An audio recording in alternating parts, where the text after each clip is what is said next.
Why is it so hard to find reliable answers to parenting questions? How is it in 2022, parents still search on Google for answers from strangers? Well, now there's a better way. Introducing the Good Inside membership, an expert-guided, community-powered platform redefining modern parenting. In our library, you'll find hundreds of bite-sized videos, articles, scripts, and workshops tackling the trickiest parenting topics. And it doesn't stop here.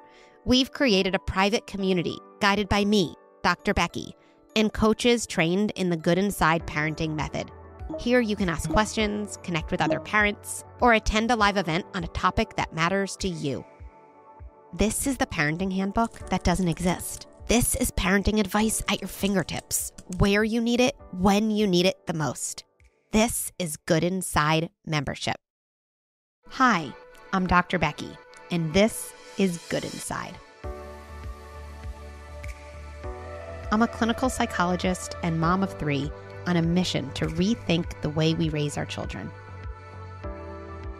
I love translating deep thoughts about parenting into practical, actionable strategies that you can use in your home right away.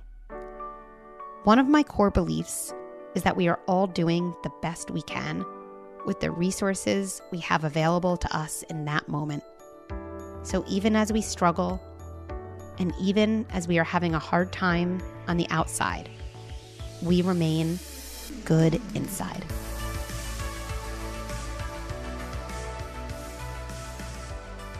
Today's episode is a really important one. I hope every single parent listens to this because it's about how to talk to our kids about death, about dying, about our grief, about these really heavy topics that always come up at some point in the life cycle, and ones where we often get really stuck in terms of how to connect to our kids. Do we talk about these things? Do we avoid them? Do we reassure them?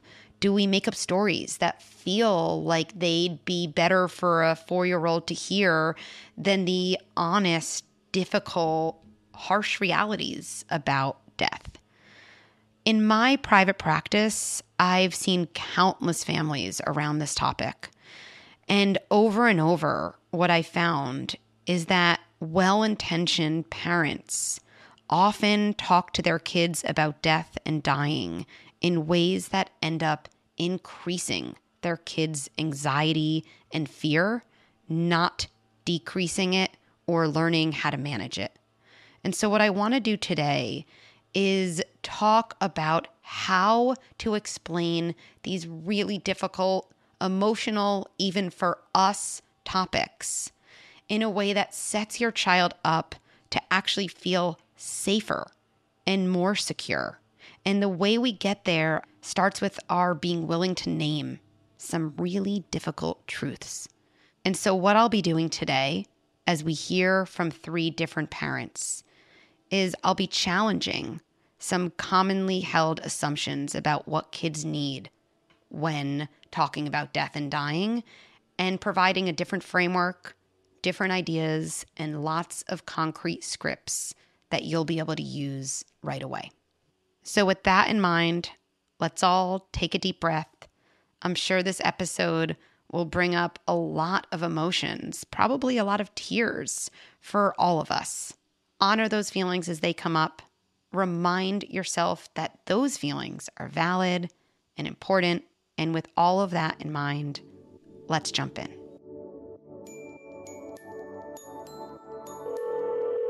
Let's hear from our first caller, Becca. Hi, Dr. Becky. This is Becca, and I live in Colorado. I have 3 kiddos who are 9, 7, and 4.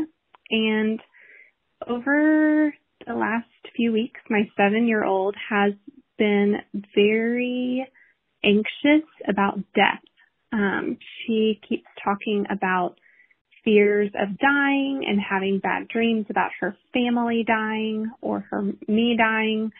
I'm not sure what triggered this. I will say ever since she learned to talk when she was probably 1.5 years old, she did have a lot of questions about death and heaven And we had a great conversation last night where I tried to kind of talk to her about how Daddy and I have lost people and we've been okay and we're still okay. And of course we miss them, but we know we'll be together again, and think of beyond death, what heaven would be like and how we can look at it as not a scary thing, but an exciting thing that we get to all be together there. And other than assuring her of heaven, I'm not sure how to handle this. So we are familiar with death in our family and things like that. But other than that, I'm not sure how this has suddenly become at the forefront of her thoughts where she's talking about it almost daily. I would love any advice that you have and really appreciate your wisdom. Hi, Becca. You're raising so many really important questions. So I want to thank you for coming here with those questions. And I think it says so much about you that you're really trying to think through this and figure out, what does my child need when they're struggling with these really tricky, painful thoughts and questions? So I want to start actually by sharing a story from my own life. And it was something that happened with my oldest when he was about 2.5. He was pretty young. And I'll never forget this moment. Out of nowhere, it seemed, he said to me, "You're going to die one day, aren't you?" And I literally didn't say anything because I was just taken aback. And then he continued. He almost doubled down. He said, "And it's possible you could die before I die." There's so much that happened for me in that moment. There's so much that happens for me now when I even think about it. And what it really makes me kind of appreciate is how our kids' minds are working so hard to understand the world around them. And death is one of the confusing topics for all of us. It's confusing for all of us to understand. But when we look at our kids with the type of respect for actually how important it is for them to put the world together, right? Their survival really depends on them understanding their environment and especially understanding the stability of their attachment figures. It makes sense that our kids think about death. Now, what did I want to say to him, right? No, we don't need to think about this. It's not going to happen for such a long time. And yes, but when I die, you're going to be older and you're going to be more capable. Or I really wanted to say, no, the two of us are never going to die, right? I want to reassure. I have a really conflictual relationship with the word reassurance because it seems like such a positive thing. I want to reassure my kid. But what we do when we're in the mode of reassurance is we really underappreciate how our kids are already processing information, are already feeling things, are already worrying about things. And reassurance is in some ways a way to try to convince a child out of the feelings and worries they have. And I know it's easy to think, well, what's wrong with that? If my kid's really worried about death, wouldn't it be great to get them not worried about death? It might sound bold, but I'm going to say no. I don't think that's a good goal. There's short-term and long-term reasons, right? Short-term, I just don't believe we can unfeel feelings and unworry worries. Feelings and worries live in a kid's body. They live in our bodies. They've already imprinted there. So we can't usually stamp them out. The other more long-term reason is, I think more than anything, I want my kids to have a sense of self-trust. Kind of, I'm the only one who knows how I feel. I know what's going on in my body. And if I make a habit, even from a kind of well-intentioned place of trying to convince my children out of the thoughts and feelings and urges and concerns they have, then the larger message I'm sending them is, you're not really great at noticing the things going on inside you. People outside of you have a better idea than you do about what you should be worried about, what you should be thinking about. And that's definitely almost a 180 from how I want my kids to enter their adulthood. So what does this mean about death? What does this mean about what's going on in your family? And what does this mean about how I really kind of went about that conversation with my son? He's thinking about dying. He's thinking about me dying. And so I think what we want to start with is naming that. And there can be really simple words about that. You're really thinking about death. These are really hard things to think about and wonder about. So instead of entering into, I'm going to die or you're going to die, I'm actually just kind of putting a label around it. I'm noticing the inner workings of my child's mind. And by naming it, I'm also really saying I'm not afraid to talk about it. It's a really powerful thing to get in the habit of saying that, to kind of, instead of solving a kid's problem, just name the worry. You're really thinking about death and the people around you and who's important. You like to understand things and put things together. This is amazing. And it can also really be hard to be a kid whose brain is so busy. I'd start that way. I remember saying something like that to my son, and then of course he pushed me, but are you going to die? Are you going to die before me? Could you die? I remember he said at some point, could you die at any moment? Here we are. My kid is already thinking about this. My choices are convince him not to think about the things he's already thinking about. I went over why I don't want to do that. I could ignore it or avoid the truth. Now he's just alone with those thoughts. Or I could jump into them with him. Not jump into the anxiety, but jump in and join him as a person who's having these difficult thoughts. And I think that sounds something like this. Yes, one day I'm going to die. We don't know when that day is. You're wondering how soon it's going to be or how far away it's going to be. I have every reason to believe it's going to be really, really far away. And also, these are hard things to think about because there's nothing I can say to guarantee exactly how all of this is going to go. Then I'd probably move to something like this. What I can guarantee you is I'm always going to be someone you can talk to when you're having these thoughts. These are some of the most important conversations we can have, and I'm so glad you came to me with this. I think overall, what this message I'm trying to send is we don't need to create a happy version of death for our kids. What that ends up doing is actually leaves them feeling really alone in the scary feelings they have. And scarier than any scary feelings is feeling alone and misunderstood about your scary feelings. And so by not solving, by not reassuring, instead meeting my child, naming it, carving out time, offering some other options, this really is the best way to lower a child's anxiety about death.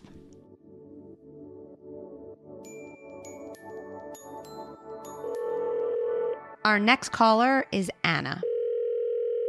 Hi, Dr. Becky. This is Anna. I have a 4-year-old son, and I just had a couple questions about when it is appropriate or normal for kids to talk about death, dying, killing themselves or others. Just these kinds of random talks about not wanting to wake up when they go to sleep. We don't, watch anything violent. He doesn't play video games. The only TV that's ever on is his show. So just curious about how kids come to understand these types of concepts and how we go about having those conversations with them. Thank you. Hi, Anna. You are raising such an important question and topic, and truly, I'm really grateful for your calling in and allowing us to have this conversation. So first of all, before we even get into the details around our kids wondering about death, I want to make a general point that I think can be a really empowering shift for all of us across a wide range of topics. Every single time we ask, is this normal? No matter what we're talking about, death, hitting, our child's speech abilities, we can always replace is this normal with what is going on for my child and what does my child need? That shift is massive because now we're actually meeting a child where the child is at. We're looking at what our child is giving us. In this case, Anna, my child's thinking about and talking about death. So we're meeting a child where they're at as opposed to looking instead or prioritizing instead the shoulds, where a child should be, which really is a way of saying we're prioritizing what might be a kind of developmental time frame for someone else and is very experience distant from our actual child. So let's start with that question. What is going on for my child? And what does my child need? Well, what is going on for my child is they're thinking about death and dying. What does my child need? Well, whenever a child or an adult is thinking about, worried about a specific topic, they need someone around them to talk to them about it. Here's an also general idea about kids who think about death and dying. I think it can take us by surprise. We say, oh, my kid's 3 and they're asking these really pointed questions about these seemingly adult topics like death and dying. And yet on the other side, if we're raising kids to be perceptive, to honor their ability to notice things, if we're raising kids to be curious, if we're raising kids who are trying to put different pieces of things together, then they're going to want to understand the tricky topics of life. Their minds have permission to think about deep things. And if we've established in our family that it's safe and even desired for our kids to come to us with the tricky topics on their mind, they're going to wonder about things like death and they're going to come to talk to us about it. So if you have a child who's thinking about death, I would take a moment and actually say, wow, this is a sign that my child is trying to put things together and feels like I'm a safe person to come to when they're confused and overwhelmed and wanting to figure things out. That's pretty awesome. Now, the other side is there emotional impact? Is it hard for a 3-year-old or a 4-year-old or a 5-year-old to really think through death? Absolutely. I mean, it's hard for me to really think about death. It's a very overwhelming topic. And yet the alternative isn't a great one. When we don't talk with our kids openly about the topics that are clearly on their mind, we don't stop our kids from thinking about those topics. We just leave them alone with those thoughts and those worries. So those really are our 2 options. Either I enter into those conversations honestly, truthfully, and then the 2 of us together tolerate the tears and the feelings that come up as we talk about something like death. Or if I say something to my child like, you don't need to worry about that now, we'll talk about that when you're older, I think those interventions come from the best place. And yet what ends up happening is now my child is literally alone with the sensations, with the ideas, with the curiosity, with the worries that led them to be thinking and talking about death in the first place. Information doesn't scare children. Noticing things, wondering about things, especially big, weighty, confusing topics like death, and then being alone, this leads to an escalation in worries. This leads to an escalation in painful sensations because now I feel completely isolated. I have no support, and a young child trying to manage the feelings and thoughts around death on their own. Well, I think we all know this is not something a child is set up to do. So to kind of summarize a little bit, the fact that your child is thinking and talking about death, to me is a sign your child's trying to put things together, is a deep thinker. The fact that your child's willing to voice those thoughts to you speaks to the safety you're establishing in your relationship. And I think also it's not that it's normal or not normal as much as your child is there. So let's meet your child where they're at and help them with the things they're struggling with now. Let's hear from our final caller, Lo. Hey, Dr. Becky. My name is Lo. I am a nurse and a wife and a mama in Colorado. We live in Denver. We have 3 kids. We have a 4, almost 5-year-old daughter, a 2, almost 3-year-old daughter, and we just had a son 4 months ago, so we have a 4-month-old baby boy. My question for you is related to handling grief and death with your little ones. My little one, unfortunately, was born in the middle of my mom's decline, and my mom died when she was 4 months old.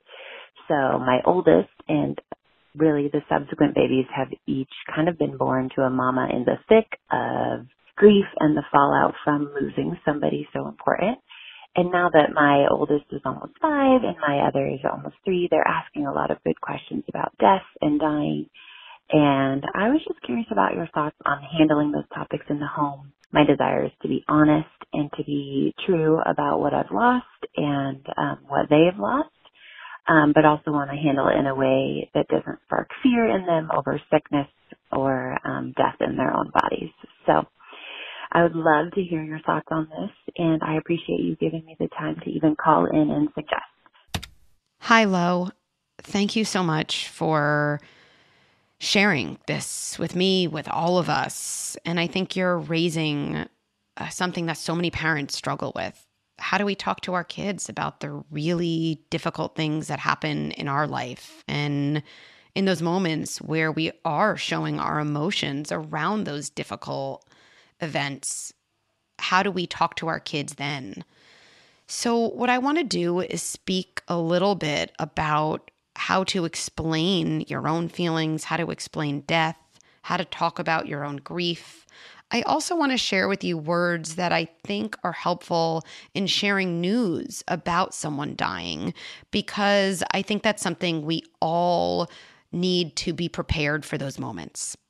I always come back to kind of a principle I think about in general in parenting. And it's going to seem like a silly principle when I say it, but I'll get into it. And the principle is just tell the truth or name what's true. I come back to this all the time in my own family. It's very grounding for me to have this as a principle because it helps me figure out what to do in tricky situations. So how would that principle kind of be applied in your family? Number one, we need to define what death is for kids. And we need to not use euphemisms and be very direct about what it really means. What I say in my family, what I encourage other families to say is something like this: death is when the body stops working. Why do I say that? And why don't I encourage parents to say death is when people go to a better place, or death is when you have a really, really long sleep? I've yet to hear a euphemism that people use that doesn't further confuse children and make them incredibly anxious and hypervigilant going forward. So, in fact, I remember working with a family whose kid had sudden massive sleep problems following her grandfather's death. And when we got into the session, they shared how they explained the death as kind of a really long, peaceful sleep. And, with the best intentions, they said this. And to me, it's no surprise that their child developed sleep problems. If grandpa's really peaceful sleep also meant that grandpa was no longer coming back, I can understand why any child would be pretty resistant to sleep. Going to a better place, right? We say that, and then we talk to a kid, ooh, let's go to this fun, arcade, and that all of a sudden is associated with someone who never came back. The truth is so important because it actually establishes to your child, this is something that we can talk about. And if we want our children to try to make sense of something as big as death, we have to show them that we've made honest sense of it first. If we can't name something for what it is, there's no way our children can develop resilience around that topic. Death is when the body stops working. Now, our kids might have questions about that. And actually, when it comes to big topics, our kids' questions become a really good guide for where to go next. So you might say that, and your child might say, well, what does that mean stops working? Or will my body stop working? And based on their questions, we can continue to pause and yet continue to tell the truth. Where else can we name what's true? We need to name what's true around our grief process. It might sound like this. You may have noticed I've been crying. You know how we talked about how my mom died recently, right? How her body stopped working? I feel really sad about that. I really miss her. And when I miss someone, when I feel sad, sometimes I cry.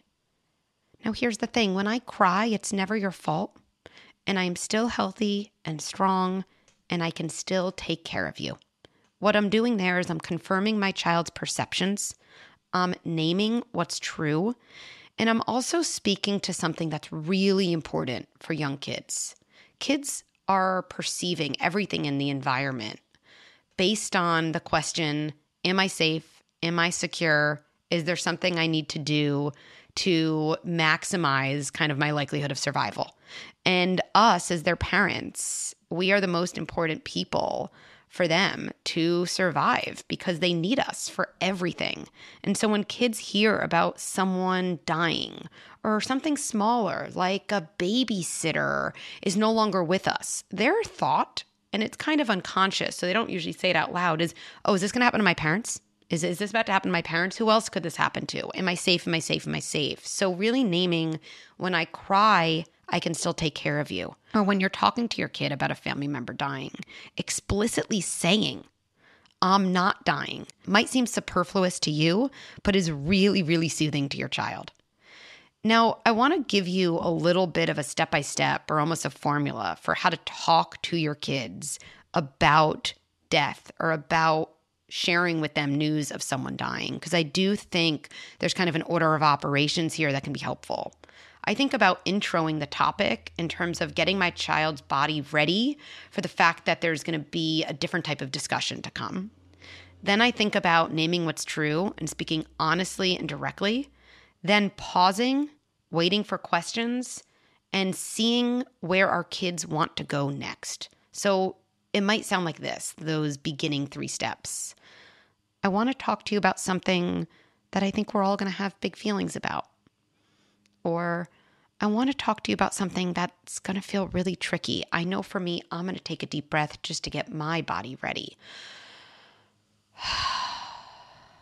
And then next, Grandma died today.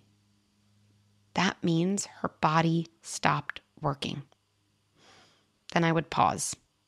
I think we want to fill that space with things like, it's going to be okay, or, but we have so many good memories of her, or at least we have another grandparent. We want to fill it.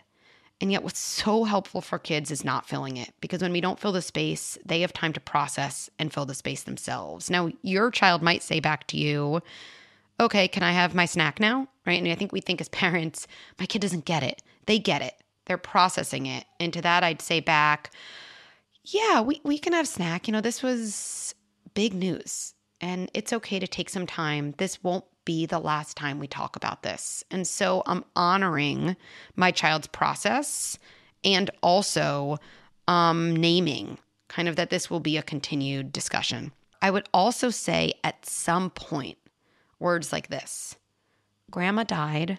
I am not dying. You are not dying. When someone you love dies, it doesn't mean anyone else will die. What it does mean is that there's going to be a lot of feelings. And in our family, we really value talking about feelings, voicing our feelings, and being honest about our feelings. So you'll probably see me having some feelings, and I'll keep checking in with you about all of your feelings. We covered a lot today. And so at the end, I want to highlight 3 main points. 1, information doesn't scare kids. Actually, truthful information delivered from a loving, trusted adult feels safe to kids. Imagine changes around you in your workplace. Maybe people crying, things not going as they usually do, lots of comings and goings and absences, and no one talking to you about it. Check in and see how that feels. Now imagine a trusted colleague coming to you and saying, hey, I want to talk to you about what's been going on here and what you've noticed. I want to be honest with you. It might be hard to hear. Here we go.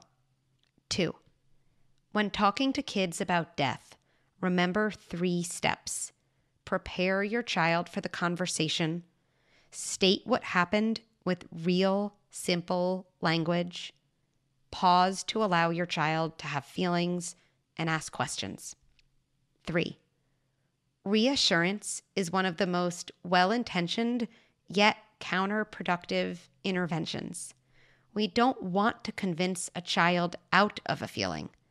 Instead, we want to support a child in that feeling. This helps a child feel understood and no longer alone. And this is really what we're all looking for. Thanks for listening to Good Inside. Let's stay connected. At goodinside.com, you can sign up for workshops and subscribe to Good Insider, my weekly email with scripts and strategies delivered right to your inbox. And for more ideas and tips, check out my Instagram, Dr. Becky at Good Inside. Good Inside is produced by Beth Rowe and Brad Gage, and executive produced by Erica Belsky and me, Dr. Becky. Please rate and review our show. Let us know what you think and what resonated. I actually do read each and every review, so please know that your feedback is meaningful to me. Let's end by placing our hands on our hearts and reminding ourselves, even as I struggle and even as I have a hard time on the outside, I remain good inside.